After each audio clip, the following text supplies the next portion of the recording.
ಎಲ್ಲರಿಗೂ ನಮಸ್ಕಾರ. ಥಟ್ ಅಂತ ಹೇಳಿ ಕ್ವಿಜ್ ಕಾರ್ಯಕ್ರಮಕ್ಕೆ ತಮಗೆಲ್ಲ ಸ್ವಾಗತ. 1952 ಇಸವಿ ಮೇ ತಿಂಗಳಲ್ಲಿ ಬೇಲೂರಿನಲ್ಲಿ 35ನೇ ಕನ್ನಡ ಸಾಹಿತ್ಯ ಸಮ್ಮೇಳನ ನಡೆಯುತ್ತೆ. ಆ ಸಮ್ಮೇಳನದಲ್ಲಿ ಮುಖ್ಯಮಂತ್ರಿಗಳಾಗಿದ್ದಂಥ ಕೆಂಗಲ್ ಹನುಮಂತಯ್ಯ ಅವರು ಭಾಷಣವನ್ನು ಮಾಡ್ತಾ ಒಂದು ಮಾತನ್ನು ಹೇಳ್ತಾರೆ. ಒಂದು ಜನಾಂಗದ ಜೀವಕಳೆಯನ್ನು ಕಾಣುವುದು ಆ ಜನಾಂಗದ ಸಾಹಿತ್ಯ ದೇವಾಲಯದಲ್ಲೇ, ಆ ಜನಾಂಗದ ಸಂಸ್ಕೃತಿಯ ಅಮೃತ ವಾಹಿನಿಯೂ ಇರುವುದು ಅಲ್ಲೇ. ಮೈಸೂರಿನ ಪ್ರದೇಶ ಭಾಷೆಯಾದ ಕನ್ನಡಕ್ಕೆ ಸಾಧ್ಯ ಕಂಡಷ್ಟು ಮಟ್ಟಿಗೂ ಪ್ರೋತ್ಸಾಹ ಕೊಡಬೇಕೆಂದು ಸರ್ಕಾರದವರು ಸಂಕಲ್ಪ ಮಾಡಿದ್ದಾರೆ. ಪದ್ಯದಲ್ಲಾಗಲಿ ಗದ್ಯದಲ್ಲಾಗಲಿ ಶ್ರೇಷ್ಠ ಕೃತಿಗಳನ್ನು ರಚಿಸಿ ಸಾಹಿತ್ಯ ಸೇವೆ ಮಾಡಿರುವ ವಿದ್ವಾಂಸರುಗಳನ್ನು ಉಚಿತ ರೀತಿಯಲ್ಲಿ ಗೌರವಿಸಿ ಉತ್ತೇಜನ ಕೊಡುವ ಒಂದು ವ್ಯವಸ್ಥೆಯು ಸರ್ಕಾರದವರ ಪರ್ಯಾಲೋಚನೆಯಲ್ಲಿದೆ. ರಾಮಾಯಣ, ಮಹಾಭಾರತ, ಭಾಗವತ ಮುಂತಾದ ಪ್ರಾಚೀನ ಗ್ರಂಥಗಳು, ಶಿವಶರಣರ ಮತ್ತು ಹರಿದಾಸರ ಕೃತಿಗಳೇ ಮುಂತಾದವು ಈ ದೇಶದ ಸಂಸ್ಕೃತಿಯ ಆಗರದಂತಿವೆ.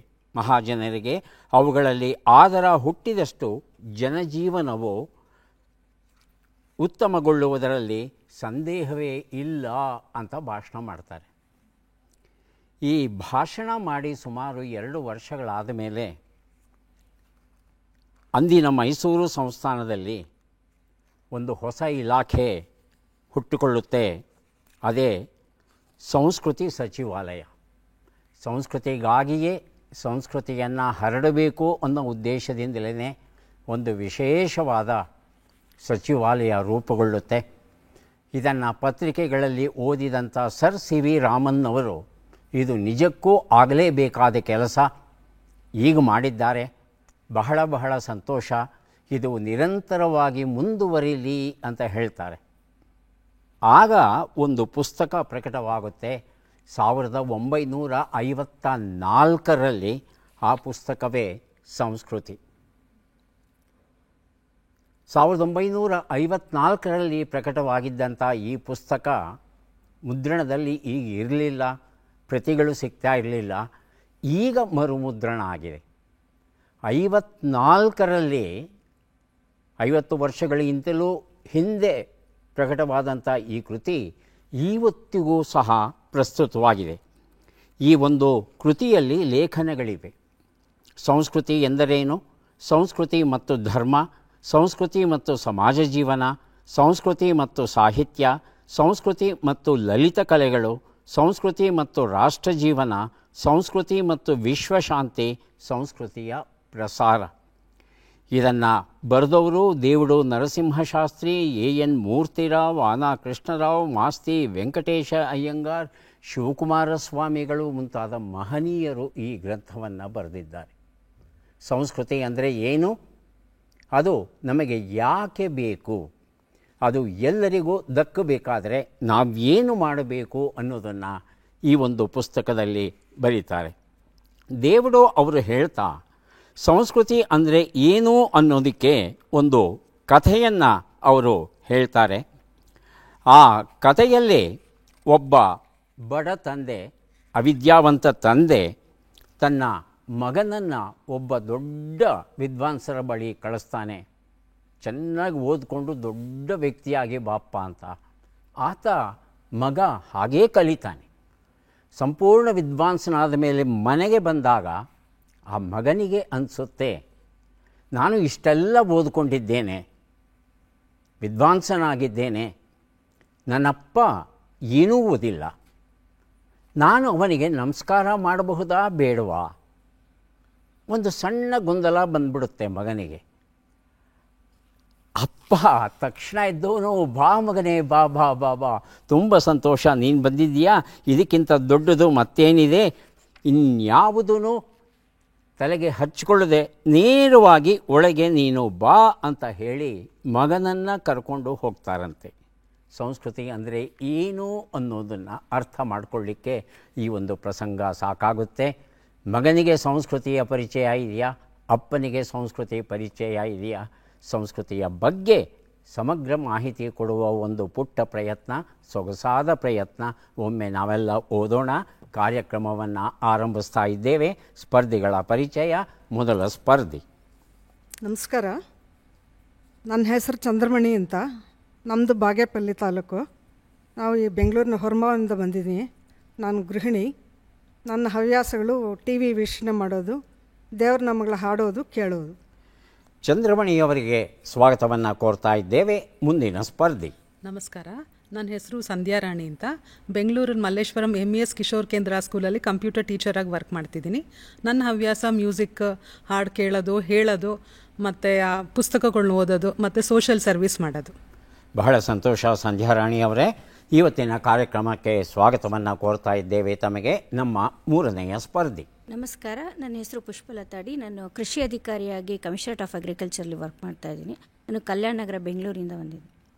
ಪುಷ್ಪಲತಾ ಅವರಿಗೆ ಸ್ವಾಗತವನ್ನು ಕೋರ್ತಾ ಇದ್ದೇವೆ. ಮೂವರು ಸಿದ್ಧವಾಗಿದ್ದರೆ ಕಾರ್ಯಕ್ರಮ ಆರಂಭಿಸೋಣ. ಮೊದಲಿಗೆ ನಿಯಮಗಳನ್ನು ಒಮ್ಮೆ ನೋಡಿಬಿಡೋಣ. ಒಟ್ಟು 10 ಪ್ರಶ್ನೆಗಳು. ಮೊದಲು ಬಜರ್ ಒತ್ತಿದವರಿಗೆ ಉತ್ತರ ನೀಡುವ ಅವಕಾಶ.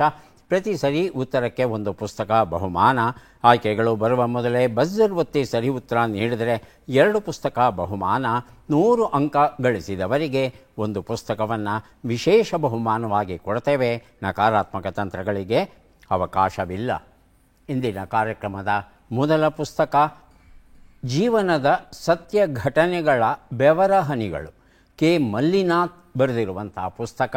ಮೊದಲ ಪ್ರಶ್ನೆ ಈಗ ಬಂತು.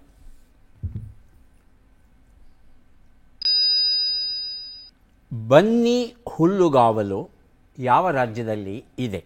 ಆಯ್ಕೆಗಳನ್ನು ನೋಡೋಣ. ಬಿಹಾರ, ಗುಜರಾತ್, ಕರ್ನಾಟಕ, ಮಧ್ಯಪ್ರದೇಶ. ಮೊದಲಿಗೆ ಚಂದ್ರಮಣಿ, ನಂತರ ಸಂಧ್ಯಾರಾಣಿ. ಗುಜರಾತ್. ಗುಜರಾತ್ ಆಯ್ಕೆ 2. ಹೇಳಿ ಸಂಧ್ಯಾರಾಣಿ. ಕರ್ನಾಟಕ. ಕರ್ನಾಟಕ. ಉತ್ತರವನ್ನು ನೋಡೋಣ. ಸರಿಯಾದ ಉತ್ತರ ಗುಜರಾತ್ ಆಗಿತ್ತು.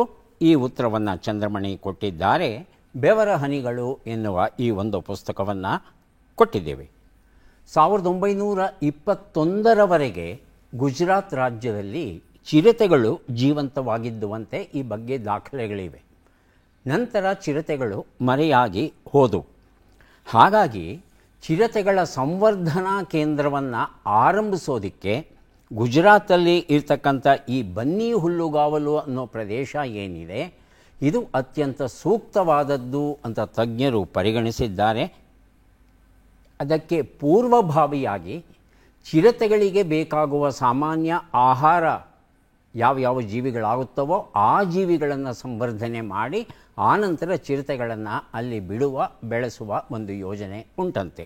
ಮುಂದಿನ ಪುಸ್ತಕ ರೂಪಾ ಗುರುರಾಜ್ ಅವರು ಬರೆದ ಒಂದೊಳ್ಳೆ ಮಾತು ಎನ್ನುವ ಪುಸ್ತಕ. ನಮ್ಮ ಪ್ರಶ್ನೆ,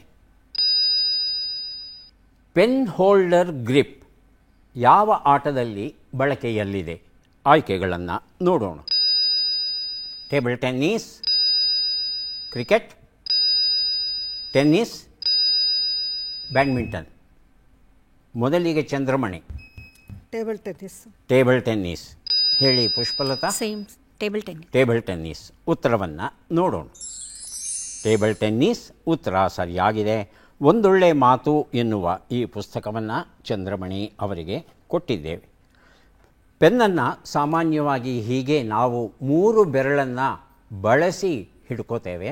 ಹಾಗೆಯೇ ಒಂದು ನಮೂನೆಯ ಆಟದಲ್ಲಿ ಟೇಬಲ್ ಟೆನ್ನಿಸ್ ಬ್ಯಾಟ್ ಏನಿದೆ ಅದನ್ನು ಹೀಗೆ 3 ಬೆರಳುಗಳ ಸಹಾಯದಿಂದ ಹಿಡಿದು ಆಟವಾಡುವ ಪದ್ಧತಿ ಉಂಟು. ಬೇರೆ ಯಾವುದೇ ಆಟಗಳಲ್ಲಿ ಈ ರೀತಿಯಾದ ಒಂದು ಹಿಡಿತ ಇರೋದಿಲ್ಲ. ಮುಂದಿನ ಪುಸ್ತಕ ಮನುಷ್ಯ ಜಾತಿ ತಾನೊಂದೇ ಬಲಂ ಎನ್ನುವ ತತ್ವವನ್ನು ಸಾರುವ ಸೊಗಸಾದ ಕಾದಂಬರಿ ನಿಸರ್ಗ. ಮಿರ್ಜಿ ಅಣ್ಣಾರಾಯ ಅವರು ಬರೆದಿರುವಂಥದ್ದು. ಅಪರೂಪದ ಕಾದಂಬರಿ ಇದು. ಈಗ ಕೊಡ್ತಾ ಇದ್ದೇವೆ ನಮ್ಮ ಪ್ರಶ್ನೆ.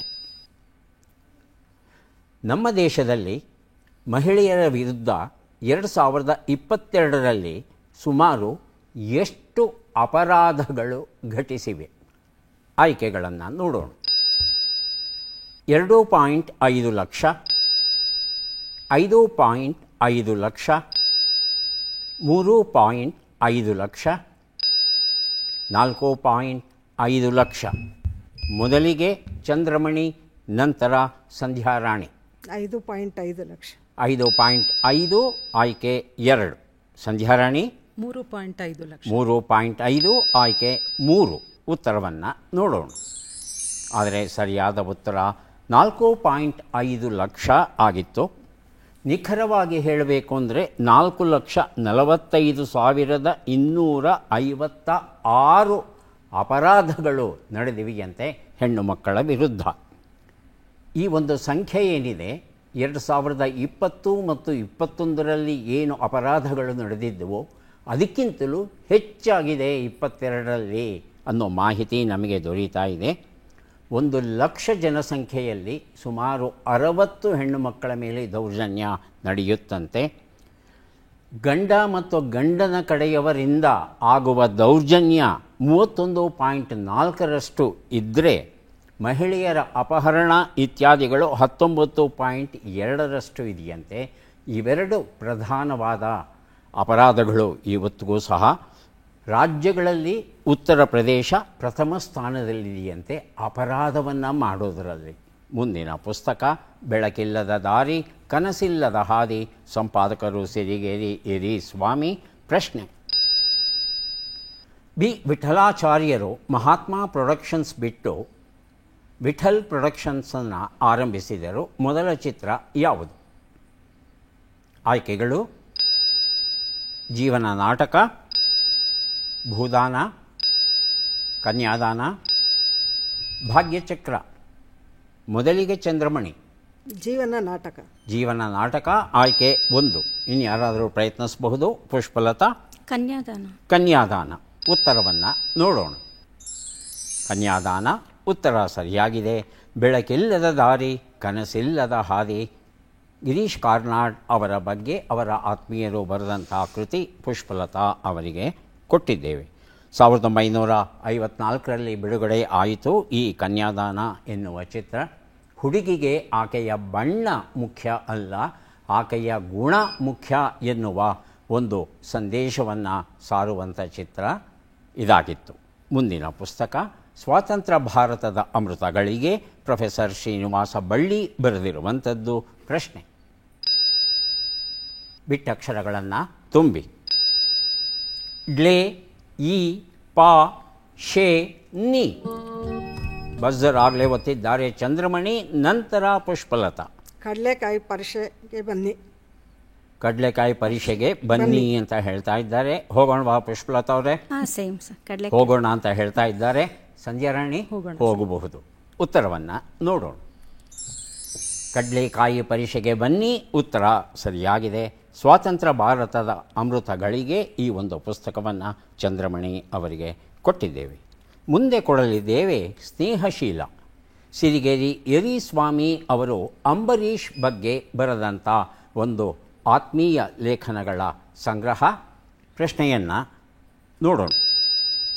ಈ ಕೆಳಗಿನ ಲೆಕ್ಕಗಳನ್ನು ಪೂರ್ಣಗೊಳಿಸಿ ಉತ್ತರಗಳನ್ನೆಲ್ಲ ಕೂಡಿ ಅಂತಿಮ ಉತ್ತರವನ್ನು ನೀಡಿ.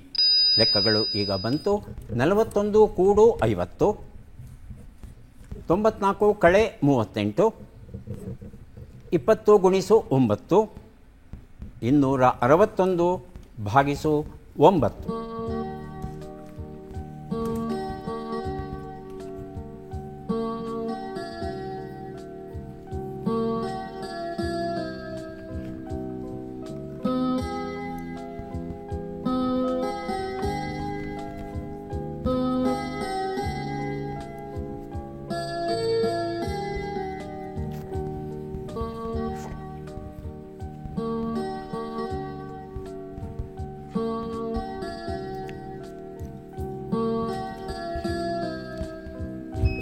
ಬಜರ್ ಒತ್ತಿದ್ದಾರೆ ಪುಷ್ಪಲತಾ. ಅಂತಿಮ ಉತ್ತರವನ್ನು ಕೇಳೋಣ. 91 ಅಲ್ಲಮ್ಮ, ಗ್ರ್ಯಾಂಡ್ ಟೋಟಲ್. 356. 356 ಅಂತ ಹೇಳ್ತಾ ಇದ್ದಾರೆ ಸಂಧ್ಯಾರಾಣಿ ಹಾಗೂ ಚಂದ್ರಮಣಿಯವರು. ಚಂದ್ರಮಣಿ 4-8. ಭಿನ್ನವಾದ ಉತ್ತರ. ಸಂಧ್ಯಾರಾಣಿಯವರು ಮಾಡಿದ್ದಾರಾ? 358. 358. ಉತ್ತರವನ್ನು ನೋಡ್ತಾ ಹೋಗೋಣ. ಒಂದು ಉತ್ತರ 91, 56, 180, 29, 29 ಎಲ್ಲವನ್ನು ಕೂಡಿದ್ರೆ 3, 5, 6 ಬಂದಿದೆ. ಈ ಉತ್ತರವನ್ನು ನಮಗೆ ಕೊಟ್ಟದ್ದು ಪುಷ್ಪಲತಾ ಅವರು. ಸ್ನೇಹಶೀಲ ಈ ಒಂದು ಪುಸ್ತಕವನ್ನು ಪುಷ್ಪಲತಾ ಅವರಿಗೆ ಕೊಟ್ಟಿದ್ದೇವೆ. ಈಗ ನಾವು ಕೊಡ್ತಾ ಇದ್ದೇವೆ ನನ್ನ ಬಯೋಗ್ರಫಿ ಎನ್ನುವ ಪುಸ್ತಕ, ಬೀಚಿ ಬರೆದಿರುವಂಥದ್ದು. ಪ್ರಶ್ನೆ: ಪ್ರಸ್ತುತ ಈ ಮಂತ್ರಿಗಳು ಯಾವ ಖಾತೆಯನ್ನು ನಿರ್ವಹಿಸುತ್ತಿಲ್ಲ? ಯಾವ ಮಂತ್ರಿ? ಚಿತ್ರವನ್ನು ನೋಡೋಣ.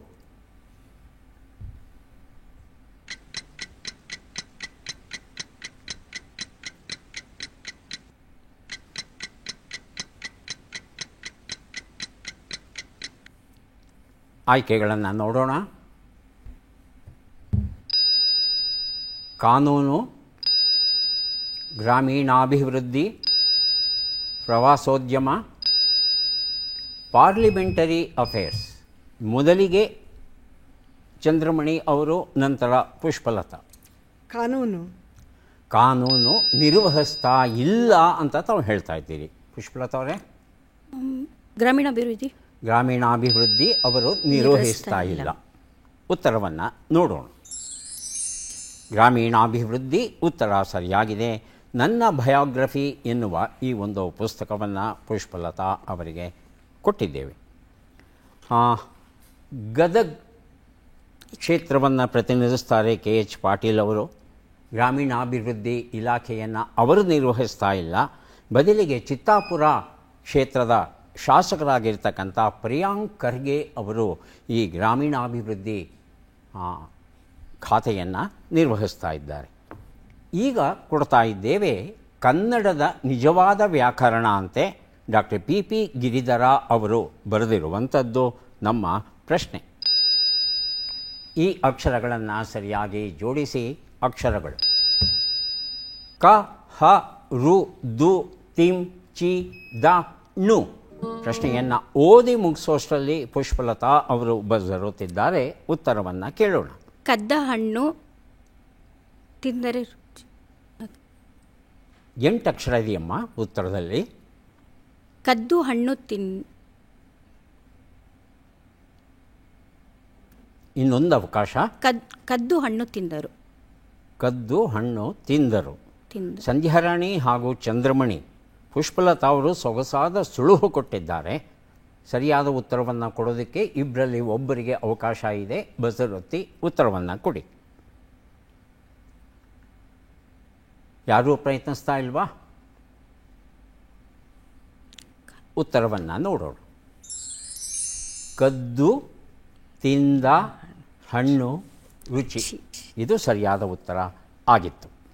ಈಗ ಬಂದಿದ್ದೇವೆ 3 ಪುಸ್ತಕಗಳನ್ನು ಕೊಡೋದಕ್ಕೆ. ಪದಬಂಧ ಬಂದಿದೆ. ಸುಳುಹುಗಳನ್ನು ನೋಡೋಣ. ಸುಳುಹುಗಳು: ಪಾಳು ಬಿದ್ದಿರುವ ನೆಲ, ಒಂದು ಚಿಕ್ಕ ಚರ್ಮವಾದ್ಯ, ಹಣೆಗೆ ಬಳಿಯುವ ಬೂದಿ.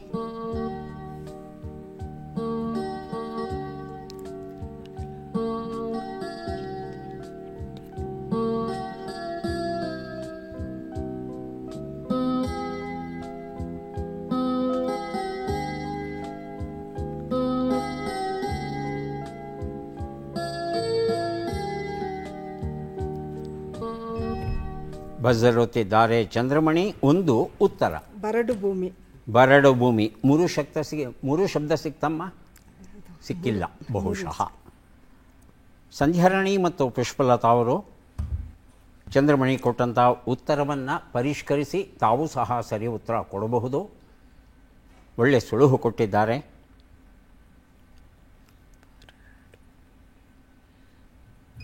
ಬರಡು ಭೂಮಿ ಆ ಉತ್ತರ ಕೊಟ್ಟಿದ್ದಾರಲ್ಲ ಅವರು. ಪುಷ್ಪಲತಾ ಒಂದು ಉತ್ತರ, ಬಂಜರು ಭೂಮಿ. 2 ಉತ್ತರ. ಯಾರು ಬೇಕಾದರೂ ಬಜರೊತ್ತಿ ಉತ್ತರ ಕೊಡಿ. ಒಂದು ಚಿಕ್ಕ ಚರ್ಮವಾದ್ಯ ಹೇಳಿಮ್ಮ. ಖಂಜಿರ. ಉತ್ತರವನ್ನು ನೋಡೋಣ. ಉತ್ತರ ಸರಿಯಾಗಿದೆ. 3 ಉತ್ತರ. ಮೊದಲಿಗೆ ಸಂಧ್ಯಾರಾಣಿ, ಆನಂತರ ಚಂದ್ರಮಣಿ ಬಜರುತ್ತಿದ್ದಾರೆ. ಸಂಧ್ಯಾರಾಣಿ. ವಿಭೂತಿ. ಉತ್ತರವನ್ನು ನೋಡೋಣ. ವಿಭೂತಿ ಉತ್ತರ ಸರಿಯಾಗಿದೆ. ಚಿಗುರು ಮಳೆ ಪುಸ್ತಕವನ್ನು ಚಂದ್ರಮಣಿ ಅವರಿಗೆ ಜೇನುನೊಣಗಳ ಬಹುಯೋಗಿ ಉತ್ಪನ್ನಗಳು ಎನ್ನುವ ಪುಸ್ತಕವನ್ನು ಸಂಧ್ಯಾರಾಣಿ ಅವರಿಗೆ ಕೊಟ್ಟಿದ್ದೇವೆ. ಈಗ ನಾವು ಬಂದಿದ್ದೇವೆ ಕೊನೆಯ ಘಟ್ಟಕ್ಕೆ. ಚಟ್ಪಟ್ ಚಿನ್ಕುರುಳಿ 5 ಪ್ರಶ್ನೆಗಳು. ಮೊದಲ ಅವಕಾಶ ಚಂದ್ರಮಣಿ ಅವರಿಗೆ. ಸಿದ್ಧವಾಗಿದ್ದರೆ ಪ್ರಶ್ನೆಗಳನ್ನು ಆರಂಭಿಸ್ತೇವೆ. ಮೊದಲ ಪ್ರಶ್ನೆ ಈಗ ಬಂತು. ನೀರು ಕುಡಿಸು ಎನ್ನುವ ನುಡಿಗಟ್ಟಿನ ಅರ್ಥವೇನು? ದಾಹವನ್ನು ಕಡಿಮೆ ಮಾಡು, ಸತಾಯಿಸು. ಸತಾಯಿಸು. ಮುಂದಿನ ಪ್ರಶ್ನೆ. ಗುಂಪು ಸಮೂಹ ಎಂಬ ಅರ್ಥವನ್ನು ಕೊಡುವ ಶಬ್ದ ಯಾವುದು? ಪಂಗ, ಪಂಗಡ. ಪಂಗಡ. ಮುಂದಿನ ಪ್ರಶ್ನೆ. ಮಹಾಭಾರತದಲ್ಲಿ ಕೃಷ್ಣನಿಂದ ಹತನಾದ ಶಿಶುಪಾಲನು ಯಾವ ದೇಶದ ಅರಸನಾಗಿದ್ದನು? ಮಗಧ, ಚೇದಿ. ಮಗಧ. ಮುಂದಿನ ಪ್ರಶ್ನೆ. ಈ ಗಾದೆಯನ್ನು ಪೂರ್ಣಗೊಳಿಸಿ. ತಾನೊಂದೆಣಿಸಿದರೆ ದೈವ ಒಂದು ಬಗದೀತು. ಮುಂದಿನ ಪ್ರಶ್ನೆ. ಈ ಒಗಟನ್ನು ಬಿಡಿಸಿ. ಸುದ್ದಿ ಸೂರಪ್ಪ ದೇಶವನ್ನೆಲ್ಲ ಸುತ್ತುತ್ತಾನೆ. ಅಂಚೆ. ಅಂಚೆ ಕಾರ್ಡ್. ಅಂಚೆ ಕಾರ್ಡು. ಉತ್ತರವನ್ನು ನೋಡ್ತಾ ಹೋಗೋಣ.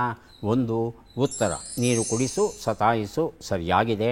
2 ಉತ್ತರ ಗುಂಪು ಸಮೂಹ ಪಂಗಡ ಸರಿಯಾಗಿದೆ. 3 ಉತ್ತರ ಛೇದಿಯಾಗಿತ್ತು, ತಾವು ಮಗಧ ಅಂತ ಹೇಳಿದರೆ. 4 ಉತ್ತರ ತಾನೊಂದೆಣಿಸಿದರೆ ದೈವ ಒಂದೆಣಿಸೀತು, ಸರಿಯಾದ ಉತ್ತರ ಕೊಟ್ಟಿದ್ದೀರಾ ಅಂತ ಪರಿಗಣಿಸೋಣ. 5ನೇ ಪ್ರಶ್ನೆಗೆ ಉತ್ತರ ಅಂಚೆ ಕಾಗದ. ಉತ್ತರ ಸರಿಯಾಗಿದೆ. 5 ಪ್ರಶ್ನೆಗಳಲ್ಲಿ 4 ಪ್ರಶ್ನೆಗಳಿಗೆ ಸರಿಯಾದ ಉತ್ತರ ಕೊಟ್ಟಿದ್ದೀರಿ. ಹಾಗಾಗಿ ತಮಗೆ 4 ಪುಸ್ತಕಗಳನ್ನು ಕೊಡ್ತಾ ಇದ್ದೇವೆ. ಈಗ ಅವಕಾಶ ಬರ್ತಾ ಇದೆ ಸಂಧ್ಯಾರಾಣಿ ಅವರಿಗೆ. ಸಿದ್ಧವಾಗಿದ್ದರೆ ಮೊದಲ ಪ್ರಶ್ನೆಯನ್ನು ಆರಂಭಿಸ್ತೇವೆ. ಮೊದಲ ಪ್ರಶ್ನೆ. ನೀರು ನಿಲ್ಲು ಎನ್ನುವ ನುಡಿಗಟ್ಟಿನ ಅರ್ಥವೇನು? ನೀರು ಕಟ್ಟಿಕೋ, ಗರ್ಭವು ನಿಲ್ಲು. ನೀರು ಕಟ್ಟಿಕೋ. ಮುಂದಿನ ಪ್ರಶ್ನೆ. ರಾಜನಿಗೆ ಸಲ್ಲಬೇಕಾದ ಆದಾಯ ಭಾಗ ಎಂಬ ಅರ್ಥವನ್ನು ಕೊಡುವ ಶಬ್ದ ಯಾವುದು? ಪಂಗು, ಕೌಂಗು. ಪಂಗು. ಮುಂದಿನ ಪ್ರಶ್ನೆ. ನಾರಾಯಣನ ಹಾಸಿಗೆಯನ್ನು ಭೂಮಿಯನ್ನು ಯಾರು ಹೊತ್ತಿದ್ದಾರೆ ಎನ್ನಲಾಗಿದೆ? ನಾರಾಯಣ ಹಾಸಿಗೆಯನ್ನು ಹೊತ್ಕೊಂಡಿದ್ದಾರೆ, ಭೂಮಿಯನ್ನು ಹೊತ್ಕೊಂಡಿದ್ದಾರಂತೆ. ಯಾರು ಅಂತ? ಆದಿಶೇಷನೋ ತಕ್ಷಕನೋ? ಆದಿಶೇಷ. ಮುಂದಿನ ಪ್ರಶ್ನೆ. ಈ ಗಾದೆಯನ್ನು ಪೂರ್ಣಗೊಳಿಸಿ ತೂಕಡಿಸುವವನಿಗೆ. ಮುಂದಿನ ಪ್ರಶ್ನೆ. ಈ ಒಗಟನ್ನು ಬಿಡಿಸಿ. ಪುಟ್ಟ ಬೆಟ್ಟದ ಮೇಲೆ ನಗುವ ಚಂದ್ರ. ಕುಂಕುಮ. ಕುಂಕುಮ. ಉತ್ತರವನ್ನು ನೋಡೋಣ. 1 ಉತ್ತರ ಗರ್ಭ ನಿಲ್ಲು ಅನ್ನೋದು ಸರಿಯಾದ ಉತ್ತರ ಆಗಿತ್ತು. 2 ಉತ್ತರ ಪಂಗು ಸರಿಯಾಗಿದೆ. 3 ಉತ್ತರ ಆದಿಶೇಷ, ಮಹಾಶೇಷ, ಅನಂತ ಅಂತಲೂ ಕರೀತಾರೆ. ಉತ್ತರ ಸರಿಯಾಗಿದೆ. 4ನೇ ಪ್ರಶ್ನೆಗೆ ಉತ್ತರ ತೂಕಡಿಸುವವನಿಗೆ ಹಾಸಿ ಕೊಟ್ಟ ಹಾಗೆ ಅನ್ನೋದು ಸರಿಯಾದ ರೂಪ ಆಗಿತ್ತು. 5ನೇ ಪ್ರಶ್ನೆಗೆ ಉತ್ತರ ಇದು ಹಣೆ ಕುಂಕುಮ. ಉತ್ತರ ಸರಿಯಾಗಿದೆ. ಒಟ್ಟು 3 ಪ್ರಶ್ನೆಗಳಿಗೆ ತಾವು ಸರಿಯಾದ ಉತ್ತರ ಕೊಟ್ಟಿದ್ದೀರಿ. ಹಾಗಾಗಿ 3 ಪುಸ್ತಕಗಳನ್ನು ತಮಗೆ ಕೊಡ್ತಾ ಇದ್ದೇವೆ. ಪುಷ್ಪಲತಾ ಅವರು ಸಿದ್ಧವಾಗಿದ್ದರೆ ಆರಂಭಿಸ್ತೇವೆ ಪ್ರಶ್ನೆಗಳನ್ನು. ಮೊದಲ ಪ್ರಶ್ನೆ. ನೀರು ಪಾಲಾಗು ಎನ್ನುವ ನುಡಿಗಟ್ಟಿನ ಅರ್ಥವೇನು? ಶಿಕ್ಷೆಯಾಗೋ, ಹಾಳಾಗು. ಹಾಳಾಗು. ಮುಂದಿನ ಪ್ರಶ್ನೆ. ಹೆಳವ, ಕುಂಟ ಎಂಬ ಅರ್ಥವನ್ನು ಕೊಡುವ ಶಬ್ದ ಯಾವುದು? ಪಂಗುನಿ, ಪಂಗುಳ. ಪಂಗುನಿ. ಮುಂದಿನ ಪ್ರಶ್ನೆ. ಮಹಾಭಾರತದಲ್ಲಿ ಯುಧಿಷ್ಠಿರನ ಶಂಖದ ಹೆಸರೇನು? ಅನಂತ ವಿಜಯ, ದೇವದತ್ತ. ದೇವದತ್ತ. ಮುಂದಿನ ಪ್ರಶ್ನೆ. ಈ ಗಾದೆಯನ್ನು ಪೂರ್ಣಗೊಳಿಸಿ ತಾಳಕ್ಕೆ ತಕ್ಕ. ಮುಂದಿನ ಪ್ರಶ್ನೆ. ಈ ಒಗಟನ್ನು ಬಿಡಿಸಿ. ಹೋಗೋದು, ಮುಳುಗೋದು, ಮನೆಗೆ ತರೋದು ಏನದು? ಬಾವಿಯಿಂದ ನೀರು. ಬಾವಿಯಿಂದ ನೀರು. ಉತ್ತರವನ್ನು ನೋಡ್ತಾ ಹೋಗೋಣ. 1 ಉತ್ತರ ನೀರು ಪಾಲಾಗು, ಹಾಳಾಗು ಸರಿಯಾಗಿದೆ. 2 ಉತ್ತರ ಪಂಗುನಿ, ಪಂಗುಳ ಆಗಿತ್ತು. ತಾವು ಪಂಗುನಿ ಅಂತ ಹೌದು, ಪಂಗುನಿ ಎಂದಿದ್ದೀರಿ. ಪಂಗುಳ ಸರಿಯಾದ ಉತ್ತರ ಆಗಿತ್ತು. ಮುಂದಿನ ಪ್ರಶ್ನೆ. ಅನಂತ ವಿಜಯ ಆಗಿತ್ತು, ದೇವದತ್ತ ಅಂತ ತಾವು ಹೇಳಿದಿರಿ. 4ನೇ ಪ್ರಶ್ನೆಗೆ ಉತ್ತರ ತಾಳಕ್ಕೆ ತಕ್ಕ ಮೇಳ ಆಗಿತ್ತು, ತಾವು ಉತ್ತರ ಕೊಟ್ಟಿಲ್ಲ. 5ನೇ ಪ್ರಶ್ನೆಗೆ ಉತ್ತರ ಬಿಂದಿಗೆ ನೀರು, ಬಾವಿನಾದ್ರೂ ಆಗ್ಬೋದು, ಕೆರೆನಾದ್ರೂ ಆಗ್ಬೋದು. ಉತ್ತರ ಸರಿ ಅಂತ ಸ್ವೀಕರಿಸೋಣ. ಒಟ್ಟು ಎಷ್ಟು ಸರಿ ಉತ್ತರ ಕೊಟ್ರಿ? 3 ಅಲ್ವಾ? 2 ಸರಿ ಉತ್ತರ. 2 ಪುಸ್ತಕಗಳನ್ನು ತಮಗೆ ಕೊಡ್ತಾ ಇದ್ದೇವೆ. ಈಗ ಯಾರಿಗೆ ಎಷ್ಟು ಪುಸ್ತಕಗಳು ಬಂದಿವೆ ಅದನ್ನು ನೋಡುವ ಕ್ಷಣ ಈಗ ಬಂತು. ಚಂದ್ರಮಣಿ ಅವರಿಗೆ ದೊರೀತಾ ಇದೆ ಒಟ್ಟು 8 ಪುಸ್ತಕಗಳು ದೊರೀತಾ ಇವೆ. ಪುಸ್ತಕಗಳನ್ನು ಸ್ವೀಕರಿಸಿ ಕಾರ್ಯಕ್ರಮದಲ್ಲಿ ಭಾಗವಹಿಸಿದ್ದಕ್ಕೆ ತಮಗೆ ಧನ್ಯವಾದಗಳನ್ನು ಅರ್ಪಿಸ್ತಾ ಇದ್ದೇವೆ. ಧನ್ಯವಾದಗಳು.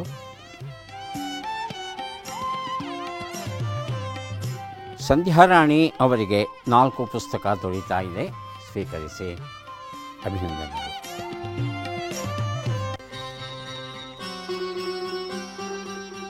ಪುಷ್ಪಲತಾ ಅವರಿಗೆ 3-2 5 ಪುಸ್ತಕ ತಮಗೆ ಸಿಗ್ತಾ ಇದೆ. ಸ್ವೀಕರಿಸಿ ಅಭಿನಂದನೆಗಳು.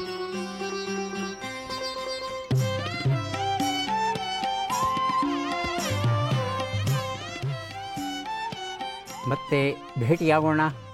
ನಮಸ್ಕಾರ.